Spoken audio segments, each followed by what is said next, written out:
recipe as well as today's video, and if you would like to see more videos like this, then don't forget to leave this video a big thumbs up. Also by clicking the thumbs up icon.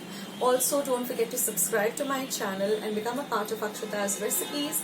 Once you have subscribed, there is a small little bell icon that will pop up, so just click on that.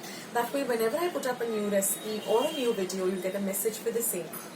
So on that note, I'll say bye and I'll catch you in my next video sooner than you think. This is Akshata saying bye, take care, stay healthy, stay fit, be kind and loving to one another. So till we meet again, bye.